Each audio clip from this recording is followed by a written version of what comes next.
You know, what is the wealthiest place on earth?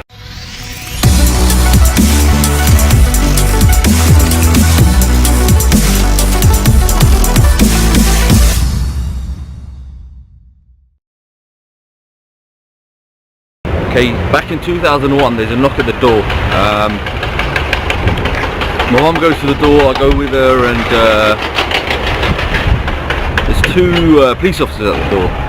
And you can, first of all, they knock at the door, and you could, I don't know, normally with police officers, you always get an idea, you know, when they're trying to inquire something, and it's not normal for couples to come around your door, is it? Because you know you've done nothing wrong. Anyway, they come in the door and they say, look, we need to speak to you. And I think from their tone you can kind of sense there's something not quite right. So anyway, mum sits down, I sit with her, and we're kind of, you know, we're like curiosity, and you want to find out what's going on, why are you even here? So this is back in March time 2001, and it's pretty cold, it's like wintry time, gets dark really quick, but anyway, it's probably around 9:30, 10 o'clock at night. So these coppers were all sitting down, and basically the way he was speaking, like he was very careful about talking, or just the way he was coming across, so it was a little bit odd. But long story short, he basically says, look, sorry to inform you that your brother, he unfortunately earlier on this evening he passed away. And I mean, how do you react? I mean, honestly, how do you react? You're like, nah, you got the wrong person, right? So he goes, your brother's passed away, etc, etc, and then you let that reality kick in. You think, really? The guy was just here like a couple of hours ago, and now you're telling me something else. So anyway, that stuff kicks in, and your brain's trying to process it. Your brain's trying to process it, and it's crazy. Later on, obviously, that night we went through, you know, you go to identify the so-called body. It's not even a name anymore, is it? And I thought, making this video is something that not many people know that I had another brother. And look, I'm in the graveyard right now. Yeah, I'm in the graveyard. The world is still operating, the world's still happening, you've got building over there, noise over there, and I thought, you know what, I can make an excuse not to make this video, but I can make an excuse not to make this video, or not to share what I'm about to share, but I know there will be people out there that are going through difficulties in their life, or gone through loss or some kind of pain, and sometimes you need a reminder from other people that are out there that have gone through what you're going through, or you have been through, and to know there's some kind of light at the end of the tunnel, or knowing that things are going to be okay. And I mean, me come to the graveyard, I haven't been coming as much, but I do come. But when I see right now where I am, my brother's literally right next to me. 17-year-old guy, young guy, dies tragically in a car crash. No, it's all internal injuries, and this is the reality. The guy, he's literally right next to me right now. He's literally right next to me right now, but 17, I mean, no one really knows him. What did he leave behind, right? But that's the thing, when your time's up, it's up. And you got to ask yourself, like, that's it, you're born, and then you die. That's the reality. And I've heard it so many times. You hear all of these motivational videos, you hear all of these inspirational videos, and they tell you, like, if you ever want to see a place, right, of people that had all of these dreams and all of these aspirations, I mean, you know, what is the wealthiest place on earth? It's the graveyard. And I think just coming and seeing it, it's a reminder of, if you don't do something in your life that you want to do, or you don't chase after it is what you really want, and you're not going to know until you actually, you know, spend the time to do it, then you're just going to end up, even I'm going to end up here 6 foot under. And do I really want to carry on with the regrets of not, I should have done this, I should have done that? Because look, you can ask these people right now, if you went back, would you do what you wanted to do? And they'll say, yeah, if you knew life was that short. 17. So that's the thing. When growing up with me, very early on, teenagers, you can imagine, seeing loss, brother passes away, mother got ill where she had to be sectioned, where they had to take her into the hospital because she basically, you know, she lost it. She really did. And then my dad's got to cope with this, he's got to cope with that, he's got to manage the children, manage the house and all of this lot, and you can imagine growing up with that. So you might turn around and think, you know, oh, that guy is doing selfies or he's doing videos and everything looks hunky-dory, you know, what is he complaining about? Why is he, you know, he looks like he's enjoying himself, look at me, I'm this, I'm that. Never make assumptions. One thing I've learned in life, don't make assumptions. You've got to take advantage of the circumstances. You've got to kind of use it to fuel you. And being, you know, going through that early on, it made me kind of grow up very quickly. Made me grow up really quickly. And then again, when I then went through school, I weren't really academic. I didn't enjoy it. I was just there for the sake of being there. I barely got through. Teachers. There was one teacher I remember. His name was Phil. He literally helped me through. I mean, for whatever reason, he kept me going. He basically stopped me from getting kicked out. That's the truth. And what did I do? I got through, went to university. What a waste of time. So I don't want to too much go into the whole story, but then I somehow got into the police. And this is the thing, when I got into the police, I was literally going into people's lives. I got to see the harsh reality of this world, or the day-to-day how people are living. And I thought to myself, look at me, alright, yeah, brother's passed away, family's broken, all of that stuff. And I thought, I'm going to people's houses and they don't even, like, for example, they don't even have clean floors, or they don't even have a clean kitchen, let alone they don't even have food in their fridge. People are living on drugs where they're waiting for their next fix. I mean, literally, I was going into houses and I had to be careful where I was walking because there was needles everywhere. I saw broken families, I saw death all over the place, and I thought, my gosh, can you imagine that? Can you imagine that? That's all you see. I used to go to people's houses and tell them the same thing I was getting told when I was 15. I was telling them, look, so on and so forth, you know, your family members passed away, and I thought, my gosh, what I went through, the stuff I went through, I was able to connect and relate to people on a level because I understood. I could empathize. Right? So I used it as a tool because, well, it was a gift, wasn't it? I went through these experiences, but I made a difference with other people. But the point of this video is, I was very reluctant to make it because I never share stuff like this. Most people don't even know I had another brother that passed away, right? But I know there are other people going through difficult times, and look, even last year I went through a bit of a rough time where I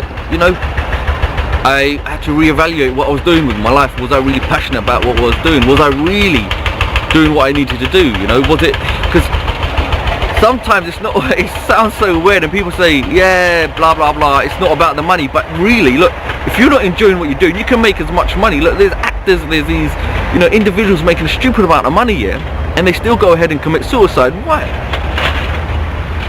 So, if you're watching this video, look, this is the reality. Just a normal guy, come from a background of a broken family, brother passes away, mother was ill, parents are divorced, grew up not academic, went to university, dropped out, got into the police, fantastic. Then I left and I started to try to pursue something else because I didn't want to live a life of regrets. And the truth is, we can use these experiences that we have in our life, we can use them as stepping stones, right? We can use them to make a difference, but what we shouldn't do is use them to go down a path where it's self-destruct, where you decay from inside, and you know, you just go through a kind of whirlwind of issues and always complaining and always sounding depressed and always blaming the world around you. Everyone else is happy and enjoying something, but the reality is most people don't care what you're going through.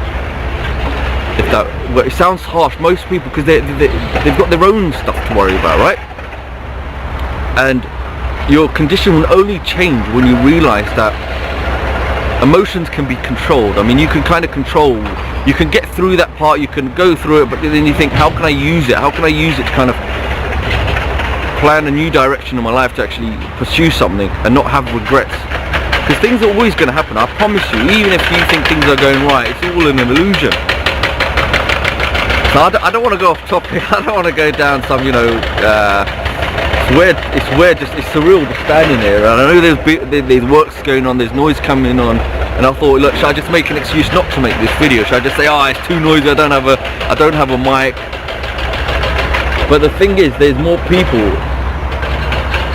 that will relate to this and want to know that, look, it's going to be alright. And I'm telling you, I promise you, whatever you think you've gone through, whatever difficulties you're going through, whether breakup, marriage, people passing away, this is the reality. I've gone through it my whole life. I've seen it myself. I cannot tell you. Being in the police, I saw stuff every single day.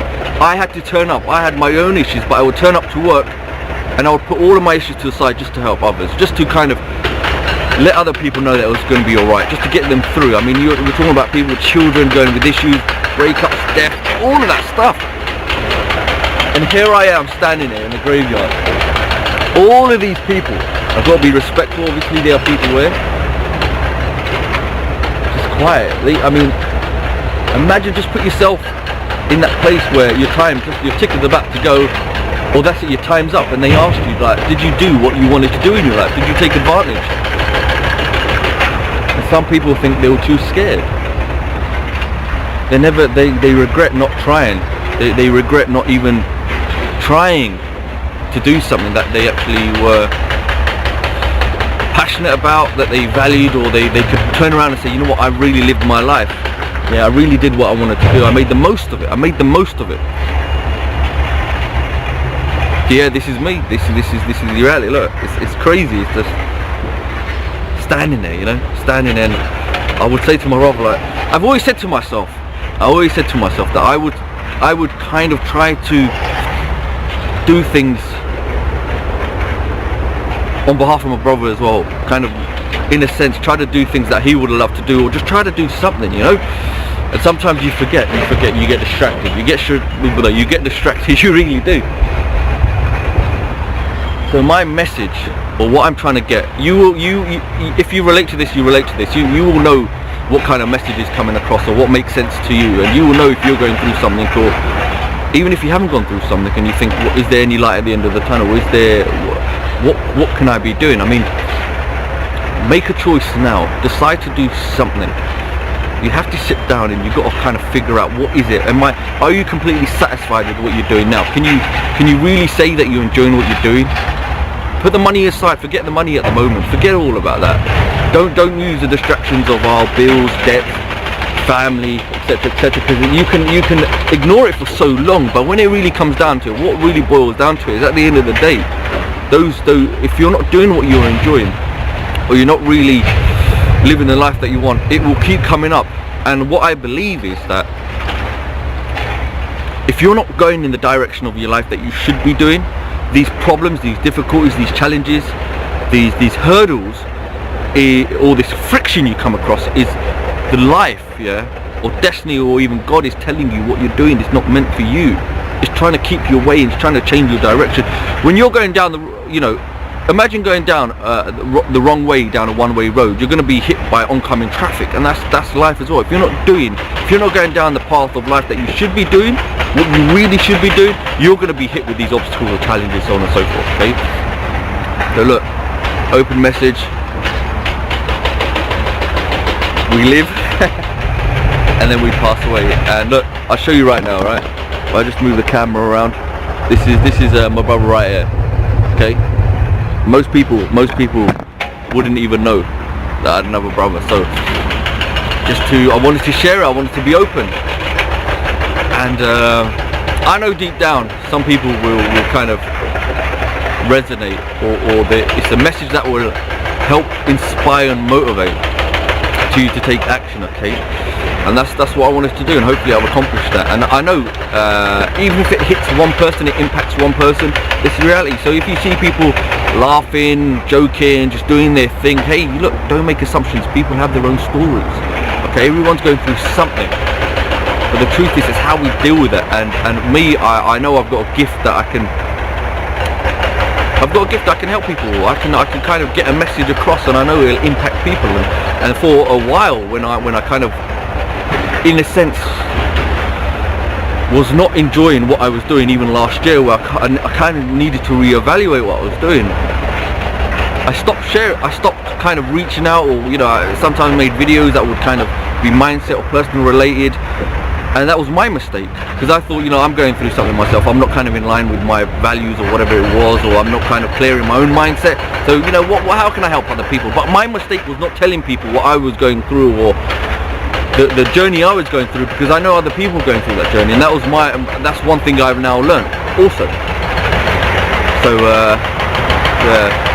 so I think I'm gonna stop the message right there, stop the video, and I really hope, look, this is just a video where, look, I just wanted to share the truth with you and just let you know, look, sometimes we need to give ourselves reminders that time is limited. Time is actually very, very short, and you have no idea, right? So before I waffle on, before I go on, look, I hope, seriously,